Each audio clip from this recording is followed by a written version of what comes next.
Hi, my name's Connie Lynn, and welcome to my channel, Chippewa Sister Soap.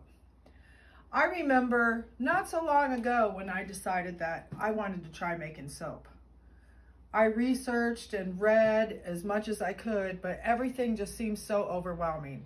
There were so many ingredients coming at me, and things that I knew I didn't have, and that I was going to have to order. But I really wanted to try my hand at making soap before I invested a lot of money in it to see if I'd like it and to see if it was easy or if it was really difficult. So I'm going to show you how to make a soap with ingredients that you probably have right now in your kitchen. So I'm going to go ahead and give you a basic recipe, but first I'd like to run through the equipment that you must have. First of all, you're going to need these. You can't make your soap in flip-flops because you're going to be working with lye, and if lye drops on your skin or splashes on your skin, it can really burn you. So you want to make sure you've got long sleeves on, pants, and a foot covering. Also, you're going to want to wear some gloves.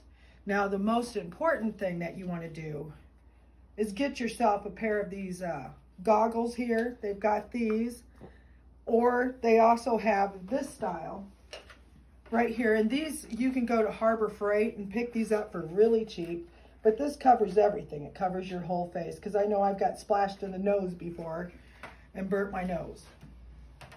Now you'll need your eye covering. Another thing you're going to need is a stick blender. You can't do this with a whisk. You would be whisking and whisking and whisking and whisking for far too long, and it's just going to take you too long. So pick one of these up if you're going to make soap. You probably have one for doing dressings or whatnot in your house. Another thing that's really handy, and maybe your husband's got one if he cooks on the grill, or maybe you've got one for cooking on the grill. But this next thing is one of those digital thermometers. They're real handy for pointing at your oils and your lye and water to make sure that they're at the correct temperature. A digital scale. You want to get your ingredients very accurate. So the best way, we're not going by add a quarter cup here or a half a cup here. We're going by grams. So when you go by grams, the best way to weigh it out is on a digital scale, because you want to get as accurate as possible. You want to have one of these little drainers, whatever they call them, but you want to put, when you pour your lye into your oils, sometimes they're solid pieces of lye, and you don't want that mixed into your soap. So get into a good practice right now when you first get started of making sure that you run your lye water through this, okay? And of course, you're going to need lye. Now, a couple of points about lye. When you're actually working with the lye, make sure anytime when you've got this baby open, make sure you've got these on. But with lye, another important point is that you never want to mix the water into your lye. Don't do that. You're going to have an eruption. It's just, that's when you run into problems with the lye. Keep it simple. Always measure your distilled water out first and put it where you're going to put that lye, where you're going to mix that lye into it. Always mix your distilled water first. That way you won't make the mistake of pouring the water into the lye. So, and then you just measure out your distilled water. I usually put mine on the back porch. And then you take another, I usually use a plastic cup, measure my lye flakes into it, take it out, slowly pour it into the distilled water, mix it up, and let it set out there till it comes to temperature. So, with my basic recipe, you can go ahead and write this down. I'll go ahead and tag it down below. With my first basic recipe here, what you're going to need is you're going to need 411 grams of olive oil. That's roughly just under 15 ounces. So if you've got 15 ounces in your cabinet, that's what you're going to need for this batch of soap. You're also going to need 213 grams of coconut oil. I usually buy my coconut oil in the 2-pack at Walmart. And then you'll also need 170 grams of lard. You can use Crisco. I've used Crisco in the place of oil or of the lard. So, but make sure it's the Crisco shortening. And then also you're going to need 255 grams of distilled water. Make sure you use distilled water because the lye can react with some of the metals that are in the tap water. So make sure you use distilled water. And also you're going to need 112 grams of lye. And when you do use your lye, make sure it's 100% lye. You might have this underneath the sink in there. 100% lye, and it's also used as a drain opener. So I've already taken that 255 grams of distilled water and the 112 grams of lye. I've already mixed that together. And then I took in this pan, I've got 411 grams of olive oil here. And then I've got, along with the 170 grams of lard. And then in this bowl right here, where I'm going to be doing my mixing, I've got the 213, or no, this is where I have the 411 grams of olive oil, 213 grams of coconut oil are over here, and 170 grams of lard are over here. All right, and then I have my lye water mixed up. So, a couple of points. Now, I'm going to go ahead and take my melted oil and mix it in there. Now, I've done a lot of making soap with, I've used fancy butters and the shea butter and all that. And I find that if you keep this solution, your basic recipe, pretty simple, and you get a nice soap that you really like, when you do that, because you're just going to rinse those butters off anyway, I find that I get more bang out of my soap if I add additions. So I like to add like some ground up, I use ground up oatmeal. That makes a nice soap.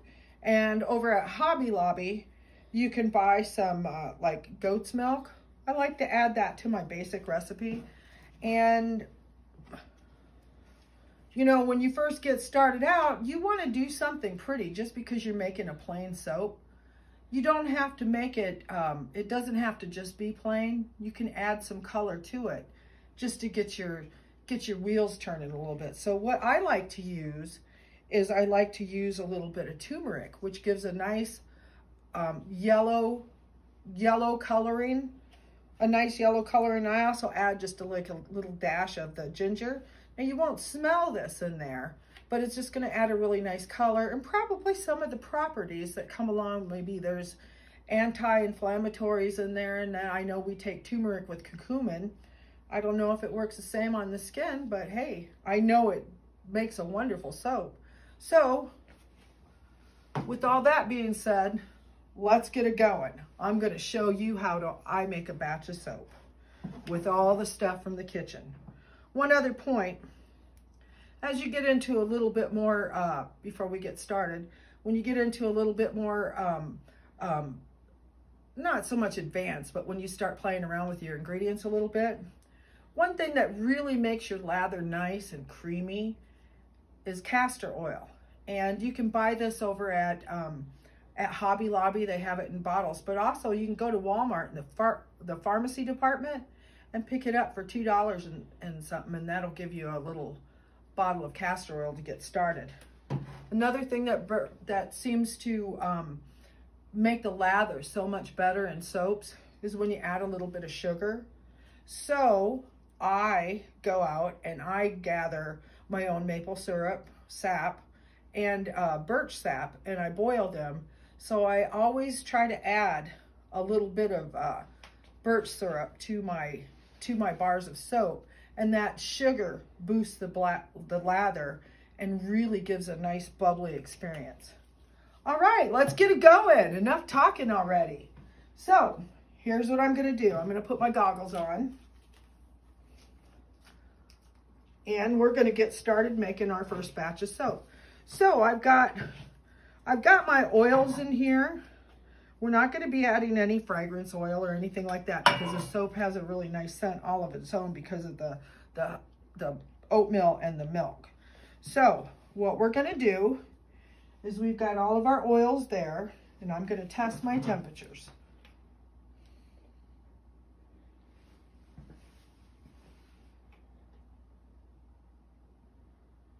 So my oils over here are at 77 degrees and my lye is at 85 degrees. So they're just, as long as they're within 10 degrees, I'm happy with that. But what I like to do, let's put this back over here for a minute. I don't want to splash that.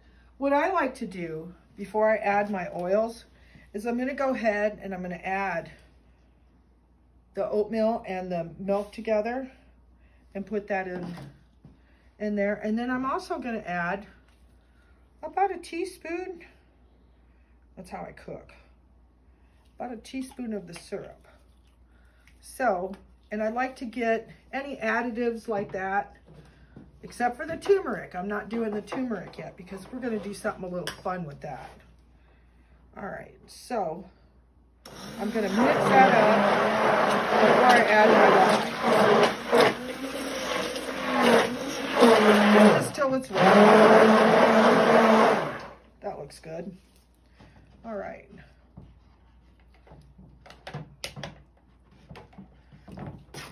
So I'm going to take my strainer and get it out of my way. And I'm going to need an extra bowl because we're going to work with 2 colors today.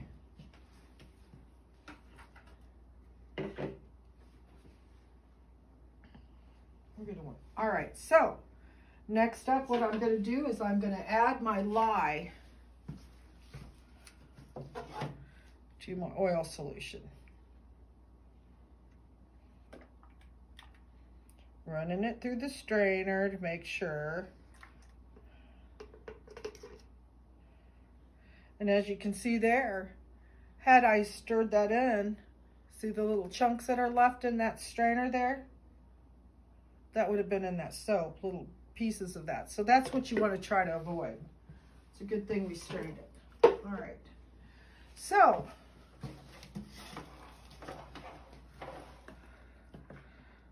I'm going to take that. Can you get a close-up of this? I'm going to take that, and I'm going to mix that around until I can see that oil is completely mixed in there. And then it starts looking like a real light pancake batter. See that? Where you can see when I lift my blender up and you can see on the top. You can see that. So what I'm going to do now is I want to divide this in half.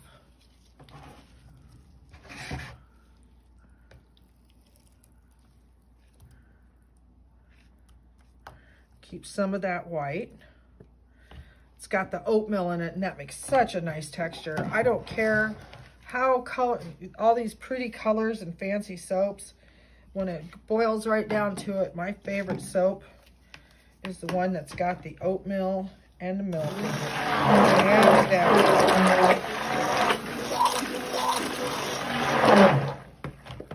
Okay. So, if you see there,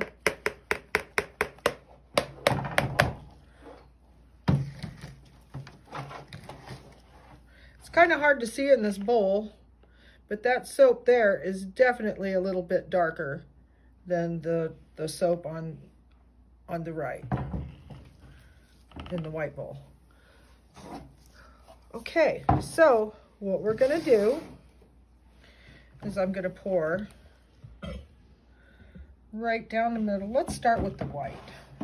Have a white base. I'm gonna pour this right down the middle. Okay, right in the bottom of the mold. So, and then we want a nice, let's put some over here on this side, bring that, go down the other side, up the middle.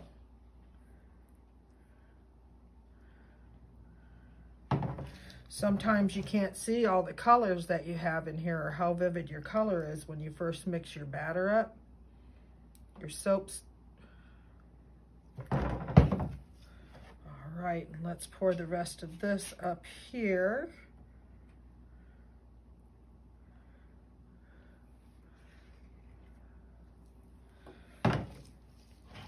Every time I get to this point, I always hear Katie Carson. Scrapey, scrapey, you're containy. I'm not stealing her. That's who I watched a lot of Katie Carson on royalty soaps. I watched a lot of her videos, and I love the designs that she does. But boy, that's not easy to do when you first get started. So you got to start somewhere, and if you just want to use your kitchen ingredients, like even your coloring, you can use cocoa powder and make yourself a nice cocoa colored. It won't smell like chocolate because it goes through a process called saponification. That's the chemical process that turns the soap into, it turns the oils into soap. So when a lot of times some scents like citrus scents are hard. So when you go to choose your scents, try not to go for like the grapefruit or the lemon and that, because they're hard to stay in the soap at first. When they go through the process, they just don't last. So what I'm going to do real quick, just a real easy swirl, is I'm going to take my spatula on this side and I'm just going to go right through it. As so, just go over like 3/4 of an inch and just drag it over to you.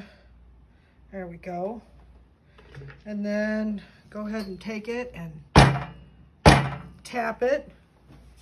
Knock all the air bubbles off of it. Take a rag. Usually I'd have a rag and I'd wipe everything down so you got a nice swirl in it. So I did this at a real light trace, so it takes a little bit for it to get to where I can do anything with the top, where it starts to firm up. But all you have to do is take your soap and put it somewhere where nothing's gonna bother it at this point. Nothing's gonna bother it. Put it somewhere where it's not gonna get too cold or too warm, because if I let my soap, a lot of people say put their soaps in the oven. I've never had good luck with that. I always ended up with cracked tops, or I just take my soap and just put it on the shelf, and it usually goes through the whole process and it's just fine. So go ahead and let your soap cure for about 24 hours. Sometimes I let mine go for a couple days because they're a little soft yet. About 24 hours, 24 to 48 hours. Then you can take it out of the soap mold, and then I wait usually another day, and I go ahead and slice it. So I'll tell you what, on my next episode on my channel, we'll be going ahead and slicing up this soap. We'll revisit this soap, and then I'll show you some other soaps, and then we'll talk about some other techniques, and we'll do something else fun. All right, thanks so much for coming and visiting my channel. Have a great week, and I'll see you soon. Bye.